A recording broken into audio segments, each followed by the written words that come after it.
আসসালামু আলাইকুম। আমাদের আজকের ভিডিওর টপিকটা হচ্ছে ব্যাকটেরিয়াল ক্রোমোজোম। হ্যাঁ, টপিকটা একটু লিখে দিই বোর্ডে।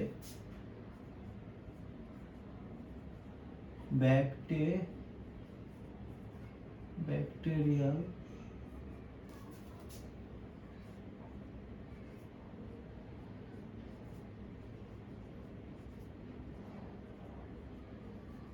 Bacterial chromosome. আচ্ছা, তো এখানে এই যে ব্যাকটেরিয়াল ক্রোমোজোম বা ব্যাকটেরিয়ার ক্রোমোজোম, এই টপিকটাই হচ্ছে আজকে আমাদের ভিডিওর আলোচ্য বিষয়। তো এখানে ব্যাকটেরিয়াল ক্রোমোজোম ব্যাপারটা পড়ার আগে আমাদের একটা কোশ্চেন হচ্ছে কি, আসলে কি ব্যাকটেরিয়াতে ক্রোমোজোম থাকে কিনা।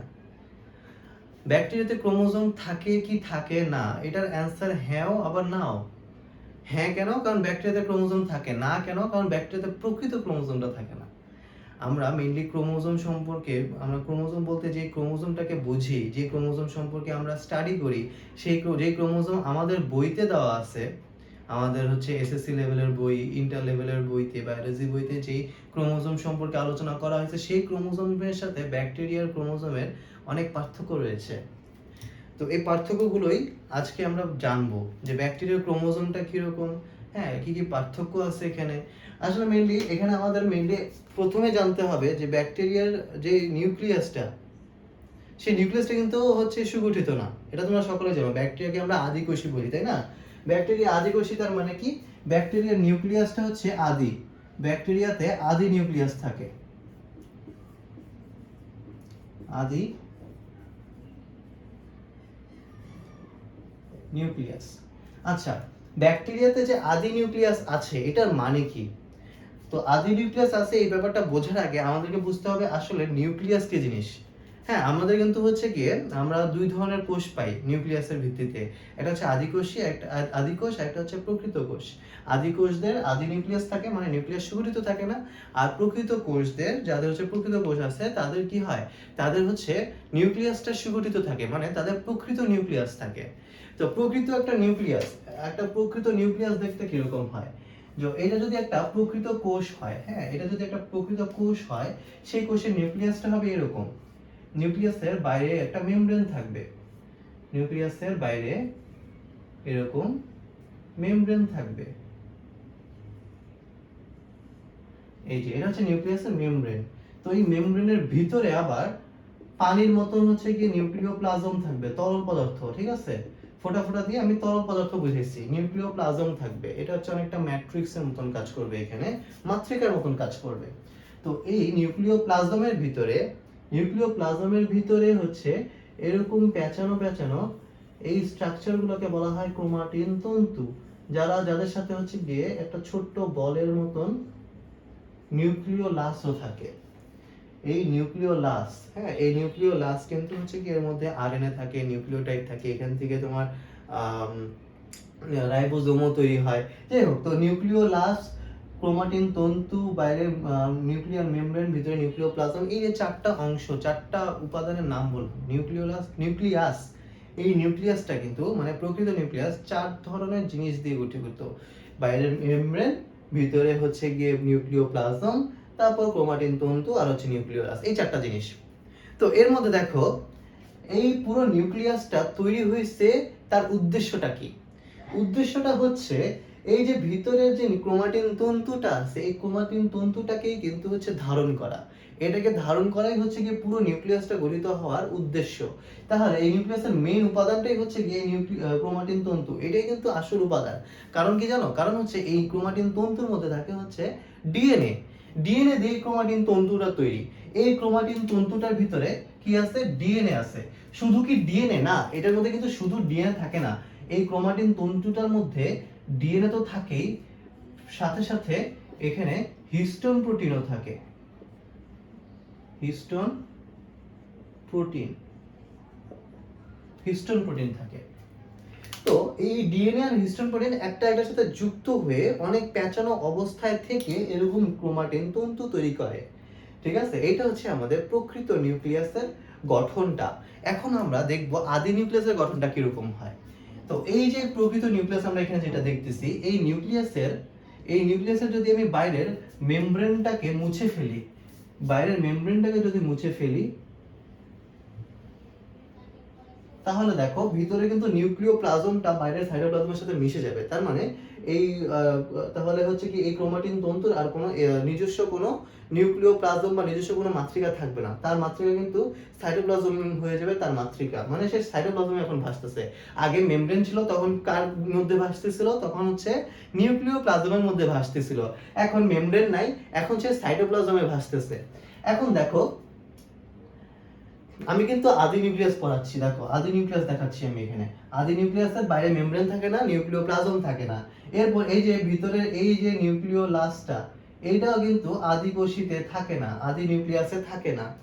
আচ্ছা, এরপর এই যে ক্রোমাটিন তন্তু, এই যে পুরো ক্রোমাটিন তন্তুটা, এইটা এই ক্রোমাটিন তন্তু এটাও কিন্তু তোমার আদি নিউক্লিয়াসে থাকে না। আদি নিউক্লিয়াসে না ক্রোমাটিন তন্তুর বদলে শুধু ডিএনএটা থাকে। এখানে আদি নিউক্লিয়াসে হিস্টোন প্রোটিন থাকে না। হিস্টোন প্রোটিন না থাকার কারণে থাকে শুধু ডিএনএ। শুধু ডিএনএ থাকার কারণে এখানে যেই জায়গাটাতে মনে করো এই জায়গাটাতে ডিএনএটা আছে, আমি যদি এটাকে হচ্ছে গিয়ে মনে করো জাস্ট সাপোজ আমি হচ্ছে গিয়ে এখানে যদি এটা আঁকি, আমি একটু পরে আঁকবো। আচ্ছা আমি একটু এঁকে দেখাচ্ছি। সাপোজ এইটুকু আঁকলাম, হ্যাঁ এইটুকু হচ্ছে কি ডিএনএ, এটুকু তো হচ্ছে কি আমাদের ডিএনএ। মানে আমি জাস্ট ছোট্ট করে একটা এঁকে দেখাইলাম যে এরকম একটা ডিএনএ থাকতে পারে। তো এটা অনেক বড় হবে ডিএনএটা। তো সেই ডিএনএটা বড় হয়ে সেটা কিরকম ভাবে থাকবে সেটাই কিন্তু আমি দেখাবো একটু পরে। তো এখন দেখো এই ছোট করে একটা ডিএনএ এঁকে দেখাইলাম। এই ডিএনএটা এখানে কিন্তু কোনো প্রোটিন নাই, কোনো হিস্টোন প্রোটিন নেই, ঠিক আছে? হিস্টোন প্রোটিন না থাকার কারণে এই ডিএনএ হিস্টোন প্রোটিনের সাথে পেঁচাবে না। না পেঁচানোর কারণে এখানে কোনো ক্রোমাটিন তন্তু তৈরি হবে না। আর ক্রোমাটিন তন্তু যদি তৈরি না হয়, ক্রোমাটিন তন্তুই কিন্তু পেঁচিয়ে পেঁচিয়ে ক্রোমোজোম তৈরি করে। হ্যাঁ, ক্রোমাটিন তন্তু পেঁচিয়ে পেঁচিয়ে ক্রোমোজোম তৈরি করে। তাহলে ক্রোমাটিন তন্তু যদি নাই থাকে তাহলে ক্রোমোজোম তো তৈরি হওয়ার কথা না, তাই না? ক্রোমোজোম কিন্তু এখানে তৈরি হবে না। কিন্তু আমরা তারপরও ব্যাকটেরিয়াতে ক্রোমোজোম আছে, এই জিনিসটা আমরা পড়তেছি। আমাদের টপিকটার নামে কিন্তু ব্যাকটেরিয়াল ক্রোমোজোম। কেন? কারণ হচ্ছে ব্যাকটেরিয়াতে ক্রোমোজোম আছে। ব্যাকটেরিয়াতে ক্রোমোজোম যে নাই কথাটা কিন্তু এরকম না। ব্যাকটেরিয়াতে আসলে যে কথাটা হচ্ছে এরকম হবে যে ব্যাকটেরিয়াতে কোনো প্রকৃত ক্রোমোজোম নাই। যেমন আমরা বললাম ব্যাকটেরিয়াতে কোনো প্রকৃত নিউক্লিয়াস নেই, ব্যাকটেরিয়াতে আদি নিউক্লিয়াস আছে। ওরকম ব্যাকটেরিয়াতে প্রকৃত ক্রোমোজোম না থাকলেও সেখানে কিন্তু ব্যাকটেরিয়াল ক্রোমোজোম আছে। মানে ব্যাকটেরিয়াতে যে ক্রোমোজোম থাকে সেই ক্রোমোজোমটা একটা স্পেশাল নাম, সেটা হচ্ছে ব্যাকটেরিয়াল ক্রোমোজোম। এবং যতটুকু এলাকার মধ্যে মনে করো কোষের এই পুরা কোষটার এইটুকু এলাকার মধ্যে হচ্ছে ব্যাকটেরিয়াটা আছে, তাহলে এইটুকু এলাকাকে বলা হবে, এইটুকু এলাকাকে বলা হয় নিউক্লিওয়েড। নিউক্লিওয়েড, ঠিক আছে? এরকম নাম দেওয়া হয়েছে। নিউক্লিয়াস কিন্তু নাম দেয় না, নাম দিয়েছে নিউক্লিওয়েড। হ্যাঁ, তো আদি নিউক্লিয়াসকে নিউক্লিওয়েডও বলা যায়। কারণ আদি নিউক্লিয়াসে কোনো যে বাইরে মেমব্রেন থাকে না, নিউক্লিওপ্লাজম থাকে না, নিউক্লিওলাস থাকে না, ক্রোমাটিন তন্তুরাও কিন্তু সেখানে হিস্টোন প্রোটিন থাকে না। এজন্য এটাকে ক্রোমাটিন তন্তুও বলে না। সেটাকে হচ্ছে গিয়ে সিম্পলি তোমার হচ্ছে ডিএনএটাই থাকে, ডিএনএটা বৃত্তাকার ডিএনএ থাকে। এরকম কিন্তু ডিএনএটা থাকে না, ডিএনএটা হয় বৃত্তাকার। এখন বৃত্তাকার ডিএনএ কিরকম হইতে পারে? বৃত্তাকার ডিএনএটা হইতে পারে হচ্ছে কি এরকম।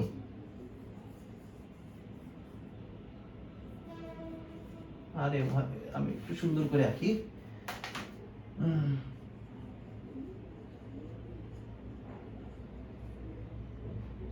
আচ্ছা,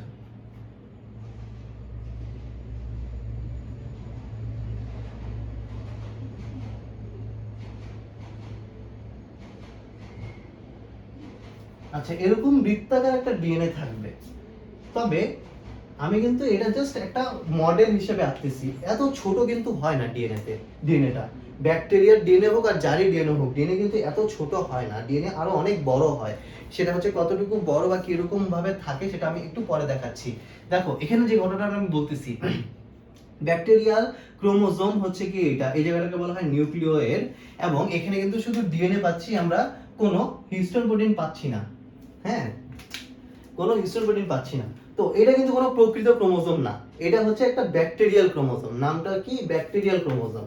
এখন এই ক্রোমোজোমটা বা এই যে বৃত্তাকার ডিএনএটা এ থাকে কিভাবে? হ্যাঁ, এইটা হচ্ছে কি আমরা এখন একটু দেখব।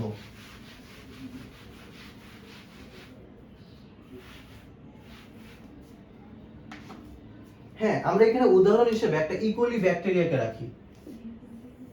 ইকোলি ব্যাকটেরিয়া যার হচ্ছে দৈর্ঘ্য হলো 5 মাইক্রোমিটার, আর মনে করো প্রস্থ হচ্ছে 1 মাইক্রোমিটার। এবং এই ইকোলি ব্যাকটেরিয়াতে যে ডিএনএটা থাকে, ওই যে বৃত্তাকার ডিএনএ যেটা, সেই ডিএনএটা যদি এই ডিএনএটা যদি এরকম হয়,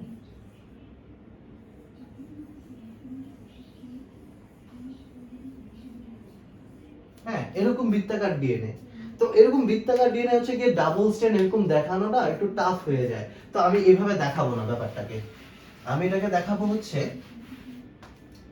এটাকে আমি এই যে ডিএনএটা তো হচ্ছে নরমালি এরকম ভাবে দেখানো হয় তাই না, এরকম ভাবে দেখানো হয়। তো আমি কি এটাকে এভাবে এরকম ভাবে না দেখাই, আমি হচ্ছে কি জাস্ট এরকম একটা একটা দাগ দিয়ে দেখাবো, এরকম দুইটা দাগ দিয়ে না দেখাই আমি একটা দাগ দিয়ে দেখাবো। তো আমাদের ব্যাকটেরিয়াতে যেরকম বৃত্তাকার ডিএনএটা থাকে, ওই বৃত্তাকার ডিএনএটা হচ্ছে কি এরকম, ঠিক আছে, এরকম গোল। এবং এটা হচ্ছে নরমালি এরকম বৃত্তাকার ডিএনএ যখন এরকম ভাবে একদম গোল করে আমি রাখবো না, তখন এটা হচ্ছে কি ব্যাস কতটুকু হয় জানো, এই থেকে এই পর্যন্ত ব্যাসটা, এটার ব্যাস হয় হচ্ছে 300 ন্যানোমিটার, এই মাইক্রোমিটার, সরি 300 মাইক্রোমিটার। তো চিন্তা করো এই 5 মাইক্রোমিটারের এই ইকোলি ব্যাকটেরিয়াটা, ইকোলি এটা একটা ব্যাকটেরিয়া, হ্যাঁ ব্যাকটেরিয়ার নাম হচ্ছে ইকোলি।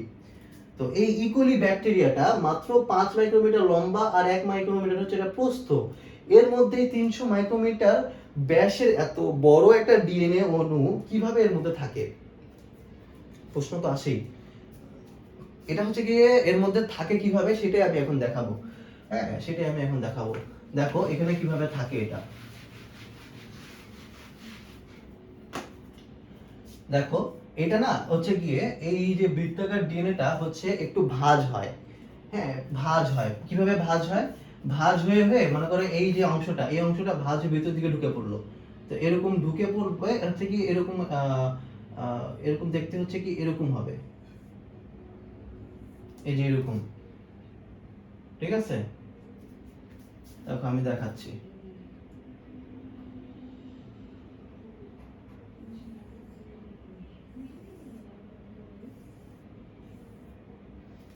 এরকম ভাবে ভাঁজ হবে,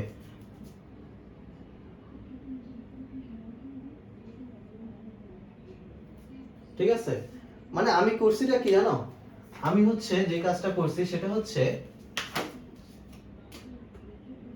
এই যে বৃত্তাকার ডিএনএটা না, এই ডিএনএটাকে এই যে এই পাশ থেকে হচ্ছে কি একটু ভিতর দিকে ঢুকাই দিছি, নিচের দিকে একটু আঙ্গুল দিয়ে ঢুকাই দিছি ভিতরের দিকে, মনে করো আঙ্গুল দিয়ে একটু ভিতর দিকে ঢুকাই দিলাম, তাহলে ঢুকাই দিলে হচ্ছে কি এটা এরকম স্কুইজড হয়ে এরকম ভাবে ঢুকে যাবে না, দেখো এরকম ভাবে কিন্তু ঢুকে গেছে। এটা কিন্তু আগে গোল ছিল, কিন্তু আমি চারদিক দিয়ে আঙ্গুল দিয়ে হচ্ছে কি এভাবে ভাবে ঢুকাই দিয়ে এই জায়গাটা একদম ছোট করে দিছি, বুঝতে পারছো, এরকম ছোট করে দিছি। তো আমি কিন্তু এখানে এই যে চারটা, এই যে চারটা গোল গোল যে লুপের মতন সৃষ্টি হয়েছে না, এগুলো হচ্ছে একটা লুপ তাই না। তো এরকম চারটা না, এরকম হচ্ছে গিয়ে 40 থেকে 50টা লুপ এক একটা, এরকম এক একটা বৃত্তাকার ডিএনএ তে তৈরি হয়, 40 থেকে 50টা লুপ, 40 থেকে 50টা লুপ তৈরি হওয়ার পরে তখন এটা হচ্ছে গিয়ে এই যে যেমন এটা 300 ন্যানো মাইক্রোমিটার ছিল না, এটা হচ্ছে গিয়ে ব্যাস, তো এটার ব্যাস আরো কমে যায়, 300 মাইক্রোমিটার থেকে কমে যায়, দেখা দেখা যায় তো কমে গিয়ে এরপর হচ্ছে গিয়ে এই অংশটা, দেখো এই যে মাঝখান দিয়ে যারা ভিতর দিকে ঢুকে গেছে না, ঢুকে গিয়ে এই যে ভিতরের একদম ভিতরের দিকে এদের কি হচ্ছে গিয়ে প্রোটিন, কিছু প্রোটিন হচ্ছে গিয়ে এদেরকে ভিতরের দিকে আটকে রাখে, এই প্রোটিনটাকে বলা হয় ডিএনএ বাইন্ডিং প্রোটিন, প্রোটিনটাকে বলা হয় ডিএনএ ডিএনএ বাইন্ডিং প্রোটিন। তার মানে হচ্ছে ব্যাকটেরিয়াল ডিএনএ তে যে বা ব্যাকটেরিয়াল ক্রোমোজোমে যে একেবারে কোনো ডিএনএ কোনো প্রোটিন থাকে না, ব্যাপারটা কিন্তু এরকম না, হিস্টোন প্রোটিন থাকে না, কিন্তু নন হিস্টোন প্রোটিন যেটা হচ্ছে ডিএনএ বাইন্ডিং প্রোটিন এটা কিন্তু থাকে, এটা কোনো এটা হচ্ছে হিস্টোন প্রোটিন না, এটা হচ্ছে নাম হলো কি, এটার নাম হলো ডিএনএ বাইন্ডিং প্রোটিন। আচ্ছা এরপরে দেখো কাহিনী কি হচ্ছে, এরপরে আরো মজার কাহিনী হবে, এই যে লুপগুলো না, এই লুপগুলোর ভিতরেও হচ্ছে কি আরো লুপ তৈরি হবে, কিরকম হবে এই ব্যাপারটা দেখো, এই যে এরকম ছিল তো, এরকম ছিল তো, এরকম তো ছিল, এখন এইগুলোর মধ্যে হচ্ছে কি লুপ তৈরি হবে,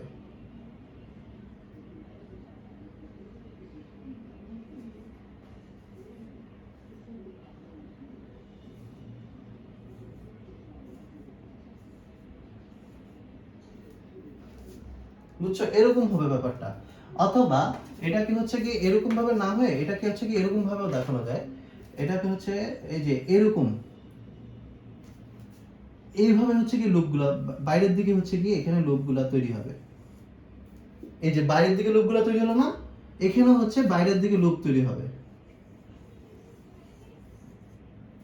এখানেও সেম ঘটনাটা ঘটবে।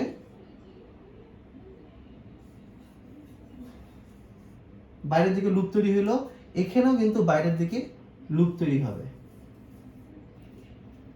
বুঝতে পারছো? আর মাঝখানে তো প্রোটিনটা আছেই, মাঝখানে তো প্রোটিনটা আছেই। এই যে ডিএনএ গুলো যে নিজেদের মধ্যে এই যে ফার্স্টে হচ্ছে কি এভাবে লুপ তৈরি হয়েছে, তারপর আবার এখানে হচ্ছে কি যে এই যে ডিএনএ গুলো নিজেদের মধ্যে আরো আরো লুপ তৈরি করলো, এটাকে না সুপার কয়েলিং বলে। হ্যাঁ, সুপার কয়েলিং কিন্তু আমরা হচ্ছে কি আমাদের প্রকৃত কোষের ক্রোমোজোমেও হইতে দেখি। হ্যাঁ, সুপার কয়েলিং এর মাধ্যমে ক্রোমোজোম তৈরি হয়। এখানেও কিন্তু সুপার কয়েলিং এর মাধ্যমে সুপার কয়েলিং সুপার কয়েলিং এর মাধ্যমে এখানেও কিন্তু তৈরি হয়েছে ক্রোমোজোম। CHROMOS